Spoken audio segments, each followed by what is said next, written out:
You're sitting in your car in an empty factory parking lot at 4 in the morning, afraid to go inside. Two men in suits you've never seen before are already waiting at the checkpoint. Your phone buzzes in your pocket.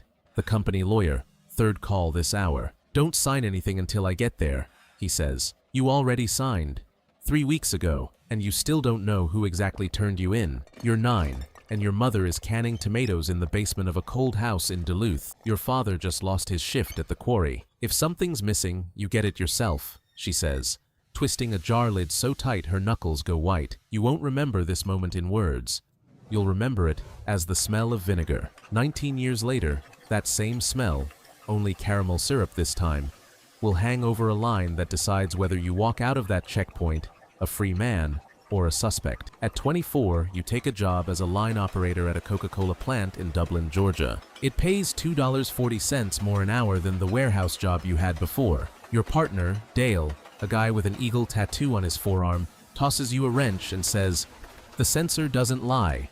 Eyes see what they want to see." You nod. You don't know the price of that sentence yet. The first screw-up comes 3 months in. A dosing valve jams, and a batch comes out twice as sweet as it should be. You quietly dump 3,000 bottles down the drain overnight, alone, telling no one. It works, and that only confirms what you already believed. Handle it yourself, answer to no one. The second incident is stranger. A limited cherry flavor gets mixed up with a test additive for a new supplier, and a customer at an Atlanta supermarket complains about a metallic aftertaste. The sensor log shows a strange spike nobody explains. Rhonda, the shift supervisor, comes up to you around then. I recorded a conversation with management about that sensor. Just in case. You laugh. Why would you do that? She shrugs. Because one day the one left holding the bag won't be me or you. It'll be whoever trusted the sensor the most. The third moment is a triumph. You catch a discrepancy in the quarterly audit that even the engineers missed. A promotion and $1,190 bonus.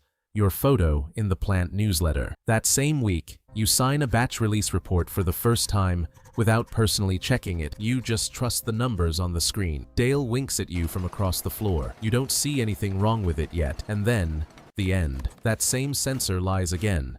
This time about preservative levels. 9,000 bottles ship out across 3 states. The company issues a recall. Losses top $2,300,000, and the report that set it all in motion carries your signature. They name you the one responsible an hour before you even hear about the recall on the news. But Rhonda's recording isn't about the sensor. It turns out she recorded the plant manager ordering the repair request for that sensor to be buried a year earlier, so it wouldn't blow the quarterly targets.